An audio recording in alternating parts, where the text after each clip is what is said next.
Welcome back, everybody. The History Guy here. It is episode 9, playing as the reborn Soviet Union in the modern day.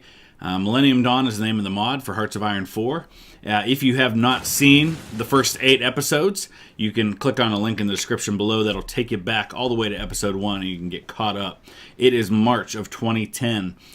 We have largely won the war on mainland Europe against a lot of the rest of the world powers. China and India are still sitting this whole thing out, but where things stand now is we've largely cleared the enemy off the continent. We finally won the fight up in Scandinavia. What I'm doing now is I'm repositioning all of my forces. So a couple things are happening. One, I've got about 48 divisions, maybe more, rushing down here to take the fight to the enemy in Spain so we can take Spain back. I've got 24 divisions that I'm rushing over here to deal with this American incursion that looks like it came right out of Normandy. I've also got some forces down here in Italy trying to clear him out, and then I'm rushing garrison units to various places, like right here and up in here. I'm basically just garrisoning my units now, trying to begin the process of building an Atlantic wall. And once I've cleared him out of these pockets and I can build a solid defense where I know he's not going to break back in, then we start thinking about going after the UK.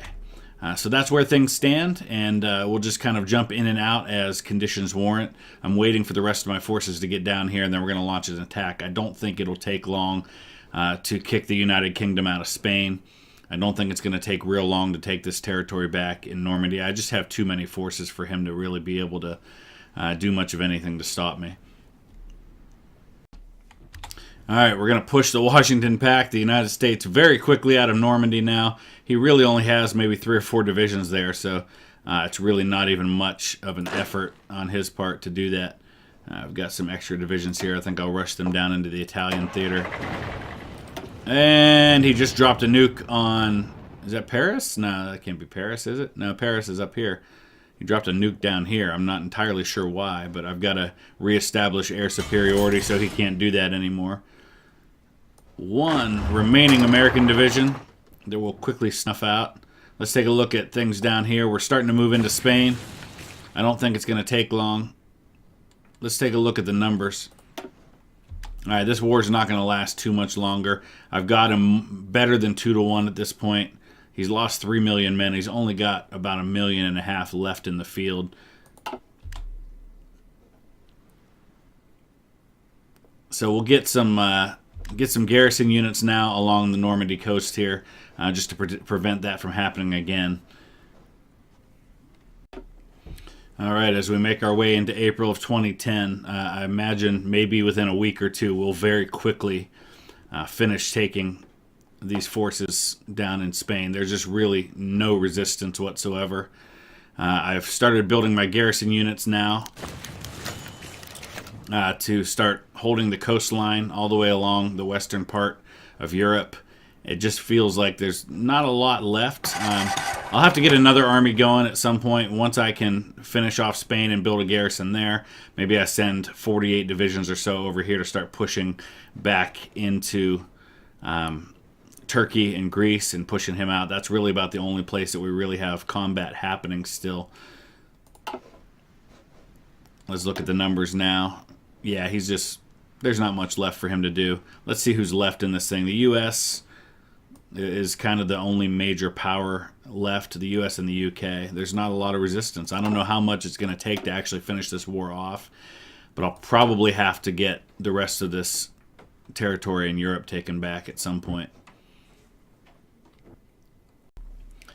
Okay, so we find ourselves in May of 2010 now, and the victory in the Iberian Peninsula is nearly complete. We'll garrison up some of those units as well. So the majority of my divisions at this point are going to be devoted to holding the territory I already have, which means I'm going to have to build additional armies if I want to go on the offensive any further. But that's just the reality right now. I have noticed as well, at least here and there, some pockets of Chinese troops fighting in the defensive. So let's pause for just a second here. Right there you see. So China and North Korea are actually fighting on my enemy's side in all of this, which is a little disappointing, but I guess that's just the reality. We have pushed the enemy out of the Italian mainland. We're pushing down into Sicily now. We do have some issues over here we've got to kind of deal with, but that's, again, not a huge deal. It's just going to be a matter of pushing down into the Balkans, dealing with all those. We continue to fight naval battles repeatedly in the Black Sea. It's a never-ending fight, and it looks like the U.S. is starting to get the better of me just because I just don't have that many naval units I can rush over there. But he doesn't have the ability to land because I've got a good, strong defense everywhere. So it's really just, all right, there we go. Really just now a matter of time. We finish off Spain. Numbers are staying about the same. Looks like he just nuked Brussels. I'm gonna, once I establish my defense everywhere on the island or on the mainland, then I'll go ahead and start making sure I have air superiority everywhere on the mainland as well. So we're into June 2010. New problem: the Americans have pushed their way up through this little area they have of Romania and taken part of Hungary, and then pushed all the way into Austria and now into southern Germany. So I'm rushing 48 divisions over there to deal with that new threat while I simultaneously mop up what's left over here in the Iberian Peninsula and continue to just guard against invasion everywhere else, including right up here in the northern part of Germany near Hamburg. So that's just going to be the way it is for a while here, is just dealing with all of these different landing spots so that he can attack me in Europe. His numbers stay right around 1 to 1.5 million. Mine stay right around 2.75 million, and very little has changed lately. Meanwhile, apparently the World Cup still goes on.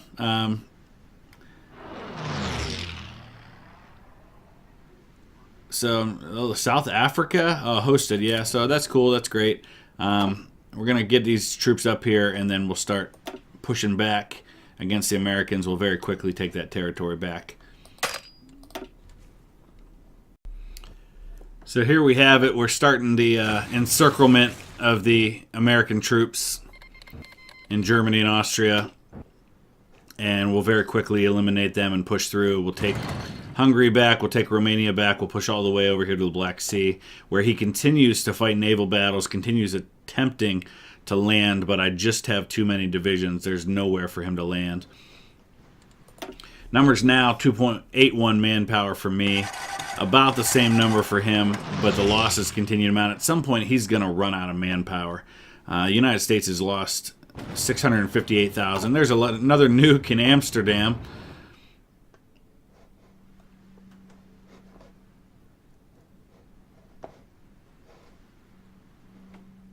So we're going to eliminate, there's only a few American divisions here at all.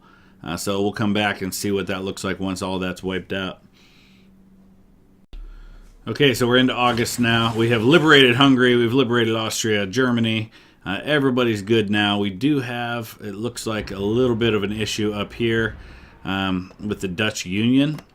Is that an enemy of mine? I guess it probably is. So once again, let's take a look at the faction map. It's the easiest way to look at all this. The problem is the London Pact is very similar to mine in terms of how it looks. And it looks like, oh my gosh, now they've taken northern Germany. So these colors get really tricky once you get so far into things. So now we get to move north. I didn't have a garrison on the northern coast of Germany because I was so busy fighting everywhere else.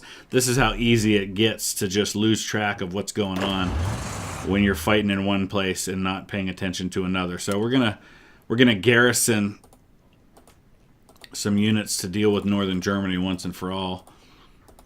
And once we clear out all that place, that space, he'll have really nowhere else to go at that point.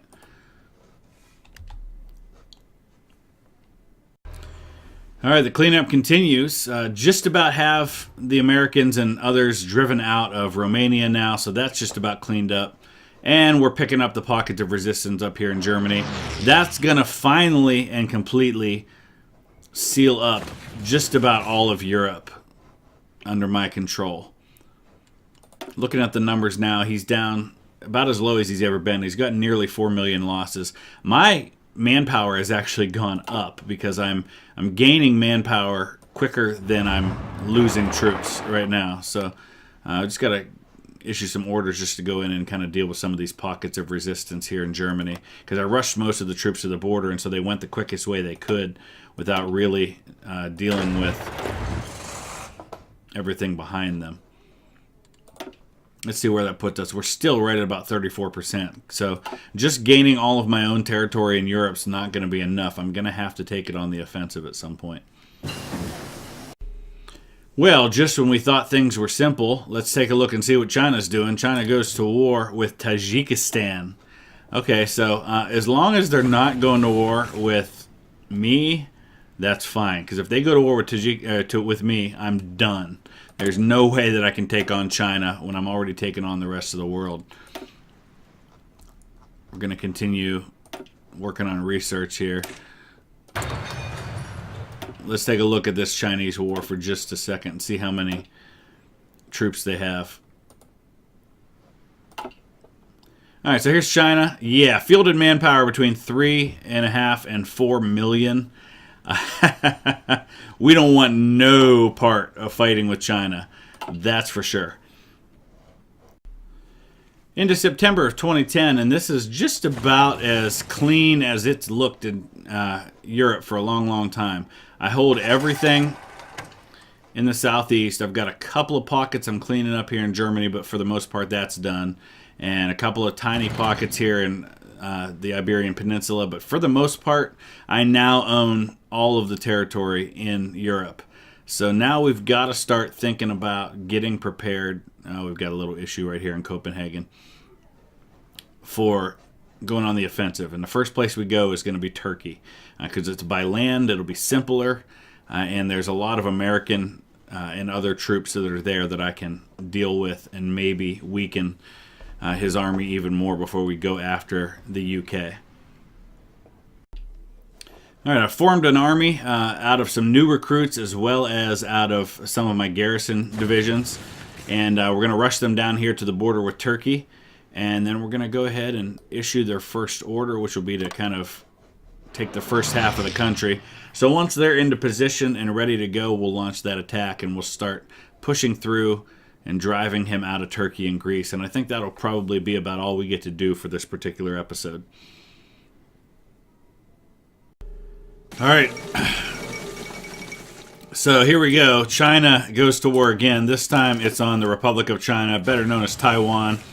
I'm very surprised at this point if China isn't at war with the United States, but the United States can't really afford to go to war with them. But the U.S. does declare... they do... oh, here we go. So this is actually very helpful because China is going to war with the United States. They are now a part of my faction. USA abandons Taiwan. They're like, no thanks, we're good. But China's now part of my faction. So in theory, I should be able to call China to this war, no? Let's see if it works. Yes! Now we have 6.7 million. This war is toast, baby. Oh yeah, this is glorious. That has been the goal all along. Has been to get China on my side. Well, now China is part of the faction. So really, it's just a matter of time at this point. We've now got almost 7 million in my army. Let's look real quickly at the faction map. There you have it. Basically, you have all of Asia versus the rest of the world. And we've merged all our wars. And now we're just going to try and take out what little remains of his hold in Asia and Europe. And that is just this area of Turkey right here. So let's take a look now. 7.32 million on my side. Looks like some additional forces on the other side now. We'll see who really is left standing. We've got the United States. It's kind of the big one there. Tajikistan, Taiwan, Denmark, the UK, but they've only got a handful of divisions left. And that's really about it. If you look at my side now, and we sort by divisions, you can see I'm no longer the largest army. And even Hong Kong's got 112 divisions. So we're going to probably come back, and I would guess the next episode may be the last, because we'll get some things cleaned up here. And now with China on my side, it's really just a matter of time before we're able to take out the UK and the United States. Once I take out the UK and the United States, I think we'll probably call it a day, because I will have done really all I need to do in order to conquer the world. So let me know your thoughts. And I know that one was kind of a messy, ugly episode, just because it was mostly cleanup duty, trying to deal with all of the different places in which I had to defend. But I think I've got most of that dealt with now through garrison units all along the borders. So we'll come back. We'll join China and we'll finish this thing up. So go ahead and hit that thumbs up if you would. Let me know if there's anything else you'd like to see, and we'll go from there. Thanks for watching.